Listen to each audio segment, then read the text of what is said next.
pronouns and how they dress are important, and they're identical. When I don't, Even in this bout of recovery, get to real stories, real recovery. I am Kat, and I'm on the road of recovery. My name is Cleave Baker. I'm from Dayton, Ohio. I'm a person in recovery. Today I am a son, a father, a brother, and an uncle. Well, thank you so much for taking time out of your busy life to join us. We really appreciate it. If you could start off by sharing a little bit about your childhood. Okay, so I grew up in Dayton, grew up in the projects. My entire childhood, well, what I initially remember was it being a great childhood. Like, I didn't know we were poor. Like, we were definitely poor. We had food stamps. It was just me, my mother, and my older brother. And at some point in time, when my mother had a boyfriend, he was very abusive. I seen drugs at an early age. He had brought drugs in the house. Not only was he abusive to my mother, he was abusive to me as well. I was, see, when you say childhood, and I have to talk about it, like, I was molested during those times when we lived there. So, and this was like in the late 80s, and at that time in Dayton, the drug epidemic, the crack epidemic was very bad. So there was a lot of violence outside of the household, and I didn't feel very safe inside of the house as well. So, but before it became that way, I really felt the love in the house.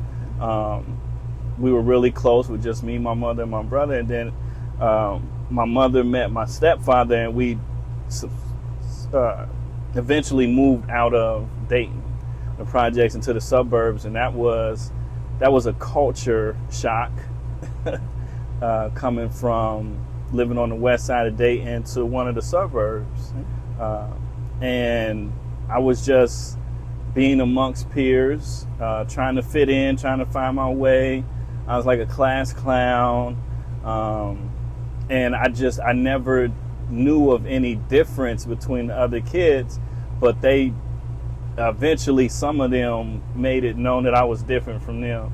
I started hearing things like nigger, and, you know, and where I'm coming from, like, it was a shock to me, and I never heard that. And I remember asking my parents about that, and they kind of explained some things to me. So I just had, I guess, issues with being myself.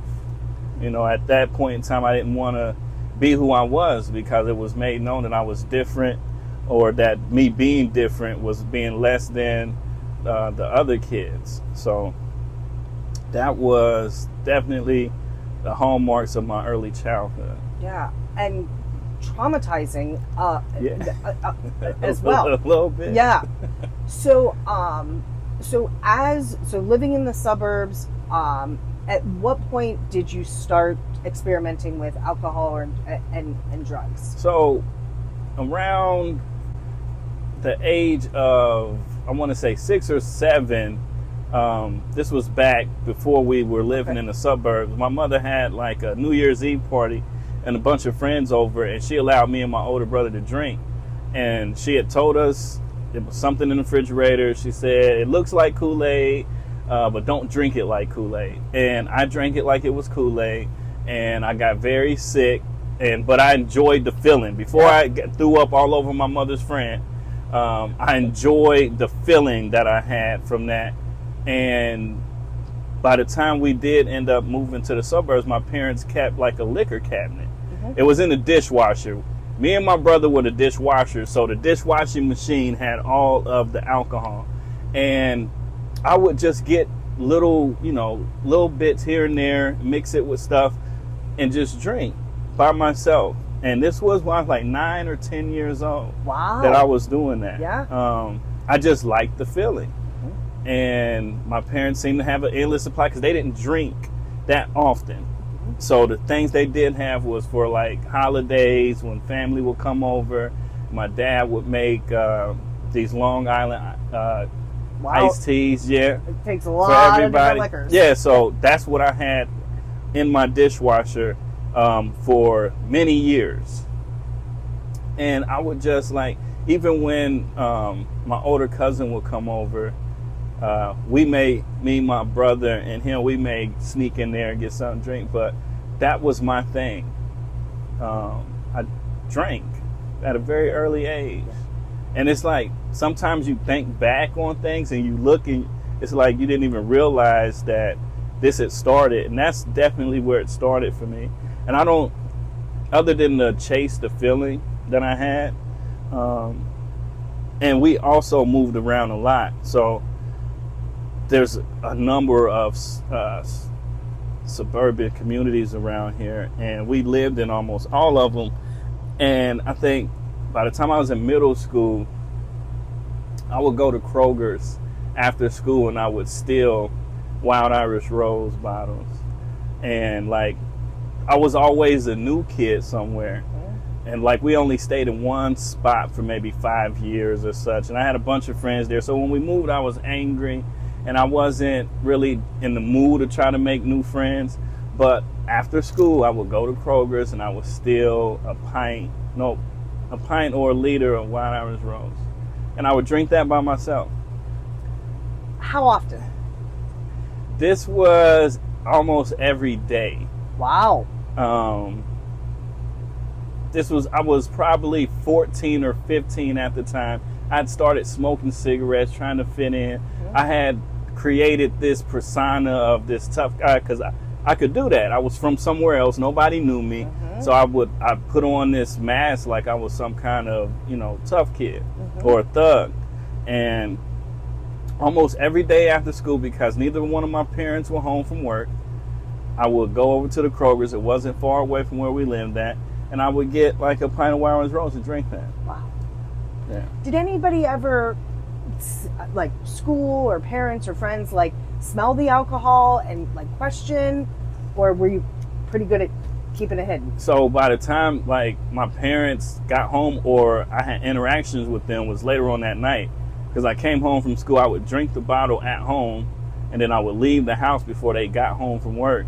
And I was out with friends all day and like, we were smoking weed. Okay, yeah. Smoking cigarettes. So I definitely started smoking weed when I was 12 years old. And that was the first time was with my older cousin. He would come over every other weekend. And that was just amazing to me. I fell in love with that immediately. And it was weird. It was like at the time that I discovered it, a couple of my other close friends discovered it at the same time. So then we started getting together, getting our little lunch money together so we could buy a bag of weed. And we would smoke. Could you talk about how your disease progressed then, as you went through high school or after high school? Just really that progression. Oh, yeah. So I found a bunch of people that were like-minded, who didn't want to go to school, who wanted to stay in the streets all day, and basically wanted to get high. And that's what we did. I found a group of guys that were in gang, and I started selling drugs. I didn't graduate high school. I actually got kicked out of high school. And at that time is when I started getting with the gang and selling drugs. So it went from middle school just experimenting to high school, not being in high school, not showing up for classes, going to school and then leaving school, and continuing. It's like the frequency of just getting blitzed all day. It was an everyday thing. There wasn't a day that went by that we weren't trying to get something. And then with getting into the gang life and starting to sell drugs, like I wasn't home. I was still living with my parents at that time, but I was more or less in the streets. And when I did come home, there was always a conflict of where you've been at and this and that. And I felt like I was a grown man. I was like 17 at the time. So I just went ahead and just lived in the streets selling drugs and being in the gang. And how long would you say that you did that for? This was from the age of 17 till I was about 21. So then if you could paint a picture of what your, like, when you were in the throes of your active addiction was like. All right, so when I was selling dope, I had this curiosity. I had started dating this girl, and she was into pills. And I was already drinking and smoking weed every day. I thought, might as well start taking these pills along with her. And there was Xanax, Percocets, and I just, it's almost like everything I ever tried, I fell in love with immediately. So I was doing that along with everything else, and I was selling cocaine. So I started doing coke. And she was pregnant at the time. So I have my own place. I'm trying to support us by selling drugs. The same drugs that I'm using, I'm trying to support us with. And then my addiction really got going when I smoked crack for the first time. I ran out of the cocaine that I had, and I said, well, this is the same thing. Let me see what this is like. And I always share this part that 6 months later, 6 months from the time that I had first smoked crack, I ended up in prison for 3 years. So besides the fact of stealing from myself, basically, which was from my kid's mother, whatever income she had coming in, the things that we had in the house, all the appliances, TVs, and things like that, I was still in the streets trying to, like, trick people into buying fake dope and things like that. Chasing people down, being chased by people. And I ended up going to prison because I committed 2 robberies. Okay. I was under the influence of drugs, of course, Xanax and cocaine at the time. And I robbed a UDF and a drive-through carry-out for a little to nothing. Right? I was just out of my mind. And in the same city where I committed the robberies, I'm driving around getting high. So subsequently, a police officer seen me sitting at a house and he walked up to the car. I was getting in the car. The cop was sitting watching the house. So I get in my car like I'm going to leave. He said, hey, sir, could I get you to step out of your car? I said, yeah, sure. Let me just back out of the driveway. So I go to back out of the driveway and I take off. So I take him on a low speed, high speed chase. I'm driving around this neighborhood and all I know is I don't want to get caught. There was a school letting out. And I took this cop around while these kids are being let out of school. I'm driving around this school at a high speed of change. Looking back on that and thinking that if I would have hit one of those children, and then just drive, like I'm running through red lights at intersections. This is at like 3 p.m. on the weekday. There's traffic everywhere. I narrowly missed cars doing this. I ended up losing control of the car, crashing the car. Getting out, and the police gave chase. They ended up macing me, and I went to jail for 3 years. Fast forward, I had made some attempts at treatment. The first time I went to treatment was in 2012. Somebody else suggested that you should probably go to a treatment.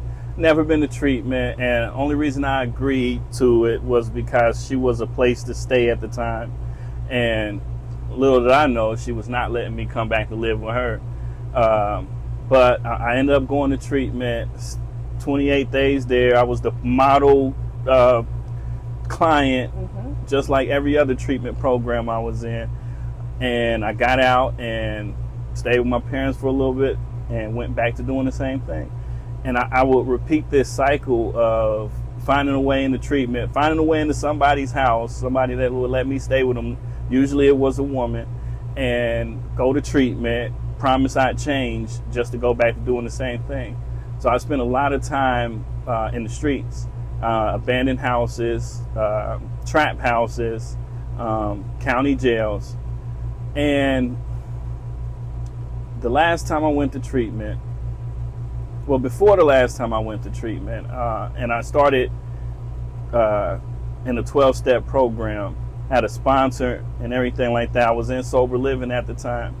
And I met my youngest daughter's mother. We met in the rooms. And then she had relapsed.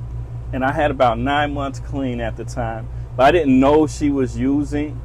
And I just had this bright idea that I wanted to get high.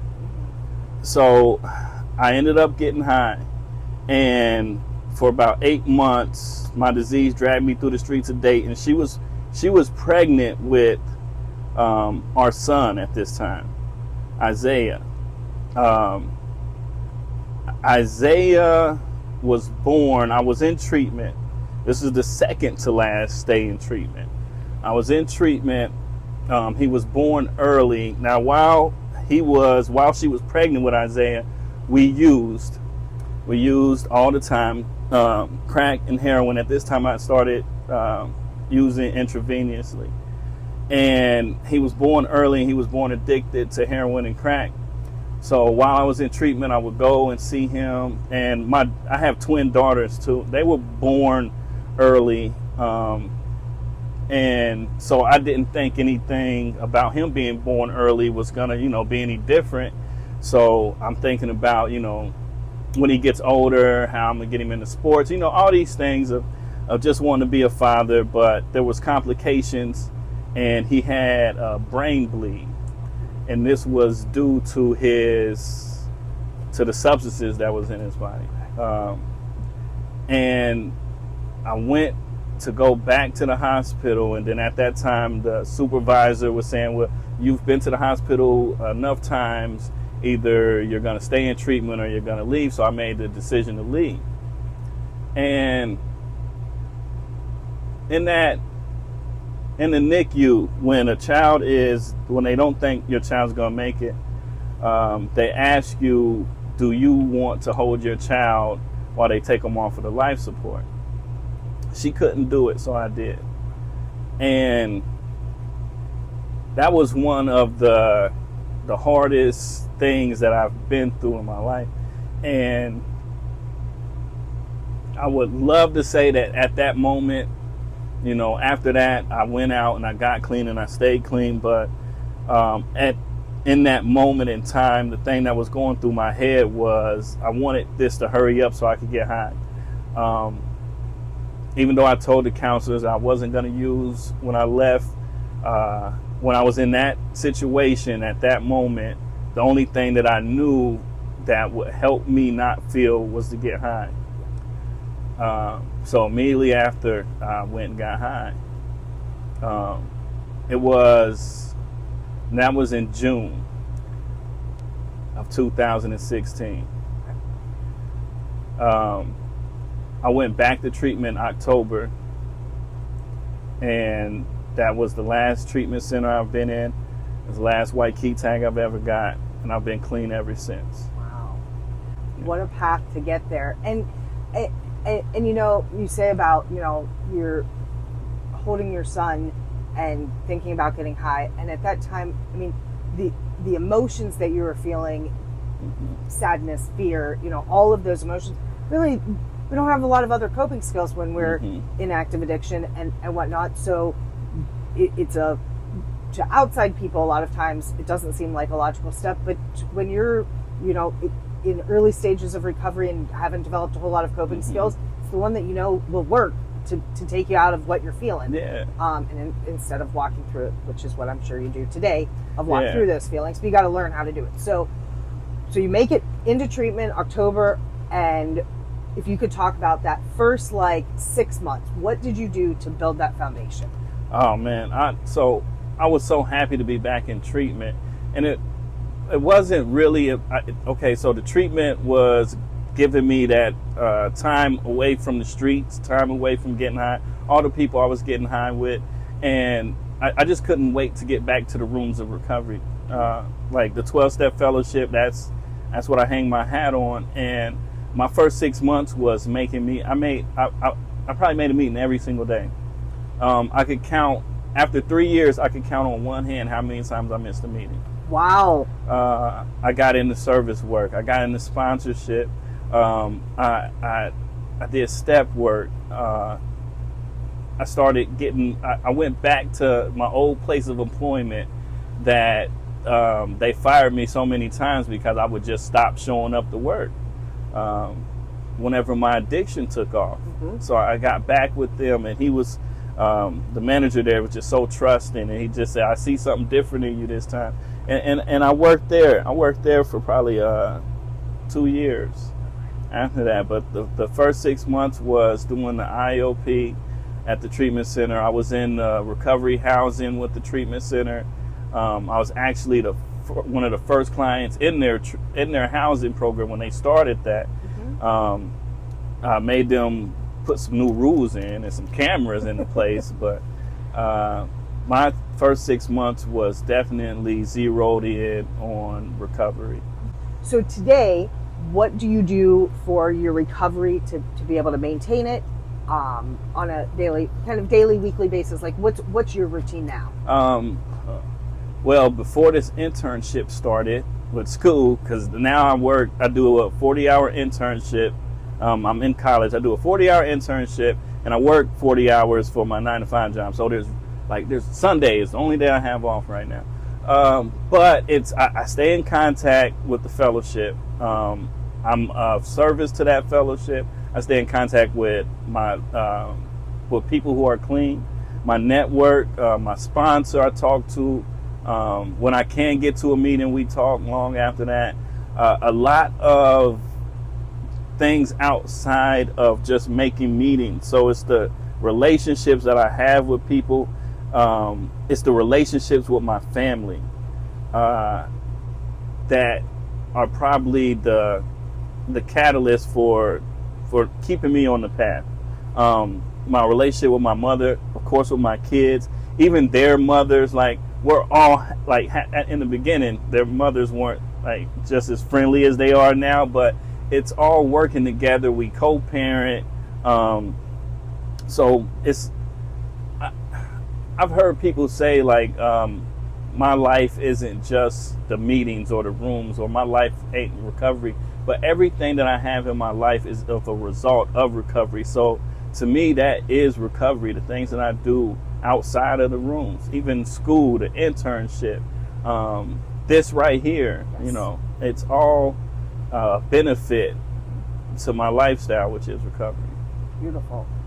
So going back to school, what are you going to school for? Addiction services. Very cool. Right. Trying to get my associate's degree, try to get that LCDC2, and then a bachelor's in social work. This is the plan that I've laid out. I'll graduate spring. Very cool. Well, congratulations. Yeah. Yeah. So, and then you want to continue on with the bachelor's? Yeah, I'm going to continue on with my bachelor's, and we'll see after that. Yeah, we'll see where that goes. You've turned your life around. You've, have good relationships. Could you talk a little bit about how you repaired your relationship with your mom? Oh my God! So one of the things that was like a moment of clarity for me while I was in my addiction, and like she would let me come back every now and again, except for like the last time when she was just like, "You're not coming back here." And I knew she was serious.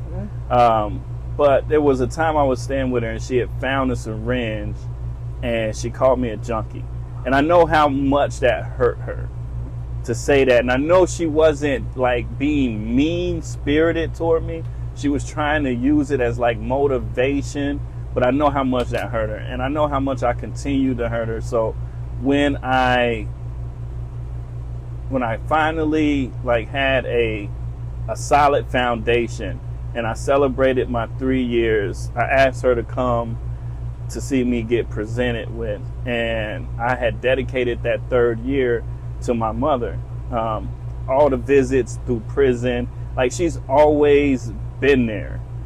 She never like condoned or was codependent or any of that, but she was always in my corner. She was always rooting for me. So that's like my best friend. I see her at least every week. It was every Sunday when I didn't have a washer and dryer, because I would use their washer and dryer. But like that's my best friend. I talk to her all the time. She's got my youngest daughter right now. She has her more than I do. Sometimes I don't know where my kids are and they're with my mother. She's probably the happiest person besides me about me being clean. So. Yep, absolutely. So, is there anything that we missed? Because I have one final question, but is there anything that we missed that you would like to talk about that I... Yeah, I became a homeowner 3 years ago. That was something I wasn't even interested in. But just the consistency of showing up and being responsible. I have a home, and people was telling me, like, you know why you got that house is for your kids, right? So my son, he is a college student at The Ohio State University. He's home from college this year. Instead of staying with his mother, he's staying with me. That's my same son that came and seen me while I was in the penitentiary. And I was looking at this photo of us in prison when I was graduating some program in prison. And I'm just thinking of, in the spring, he'll graduate with his master's from Ohio State, and I'll graduate with my associate's degree. And we're going to have to take a picture of that. Absolutely. That's incredible. What's Yeah. he getting his master's in? Social work. Really? Okay. Very Yeah. cool. So you Yeah. guys are in the social services field together. So, Yeah. well, you have an incredible story of hope, redemption, working hard, setting goals. You are the quintessential what recovery is. So thank you so much for sharing your story. It's really amazing. Thanks for having me.